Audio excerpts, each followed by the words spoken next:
जब जब देवीय शक्ति पर दानवीय देव्य का प्रादुर्भाव होता है, तभी तब दैत्य का दमन करने के लिए उसी देव्य शक्ति की शुद्ध आंतरिक प्रेरणा से कभी मनु, कभी स्वाकु, कभी ययाति, कभी पूर्व, कभी रघु, कभी अज, कभी दशरथ, कभी श्राम, कभी युधिष्ठिर, कभी विक्रमादित्य, कभी भोज, कभी सांगा, कभी प्रताप, कभी शिवा, कभी भगत सिंह, कभी सुखदेव, कभी राजगुरु, कभी शेखर, कभी सुभाष, कभी रोशनलाल लोहड़ी, कभी बिस्मिल, कभी बिहारी वाजपेयी जैसे लोग इस धरा पर अवतरित हुआ करते हैं।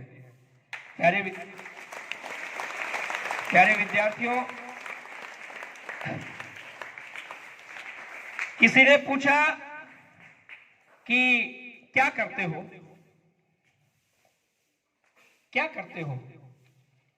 किसी ने पूछा क्या करते हो, शिक्षक हो? तो हमने कहा कि बिल्कुल शिक्षक है। कहते ना कि आत्मा के सौंदर्य का शब्द रूप होता है काव्य। मानव होना भाग्य की बात है। और आपको पता है गुरु शिष्य का संबंध आदि काल से चला आ रहा है। अर्जुन द्रोणाचार्य को कोई भूल नहीं सकता। और एकलव्य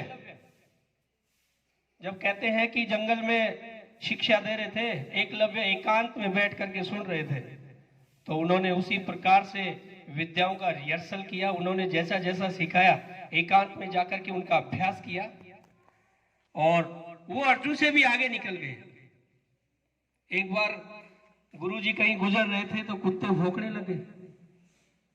तो एकलव्य ने देखा कि गुरुजी के पीछे कुत्ते लग गए, तो उन्होंने इतने सटीक बाण चलाए कि पूरा मुंह उनका कुत्ता भौंकते समय जो मुंह खोल रखा था रह गया। तो गुरुजी ने कहा यार ये तो अर्जुन से भी तगड़ा धनुषधर आ गया, और मैं पहले ही बोल चुका कि अर्जुन जैसा धनुषधर है ही नहीं इस दुनिया में।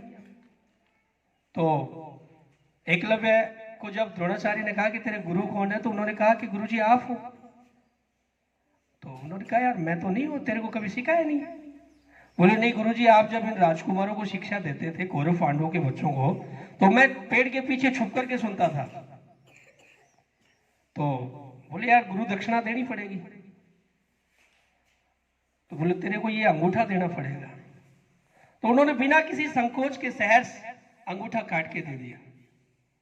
और उसके जो साथी थे बोले यार तेरे को पढ़ाया नहीं, ऐसे कह दिया, तू आदि मानव है, आदि जंगलों में रहता है, तेरे को नहीं पढ़ा सकता मैं, तूने अंगूठा काट के दे दिया। बोले ऐसी बात नहीं है, जब भी गुरु शिष्य की बात होगी मेरा नाम बड़े गर्व से लिया जाएगा। और इसी संबंध के लिए जब किसी ने पूछा कि क्या करते हो, तो मैंने कहा कि सुंदर स्वर सजाने का काम करता हूं और नौ सिखिए परिंदों को बाज बनाता हूं। चुपचाप सुनता हूं सबकी शिकायतें, तब दुनिया बदलने की आवाज बनाता हूं। समुंदर तो परख लेता है हौसलों की कश्तियां, और मैं डूबती कश्तियों को ही जहाज बना देता हूं। बनाए कोई चांद पे बुर्जे खलीफा, अरे मैं तो कच्ची ईंटों से ही ताज बनाता हूं और इन नौ सखी परिंदों को बाज बनाता हूं।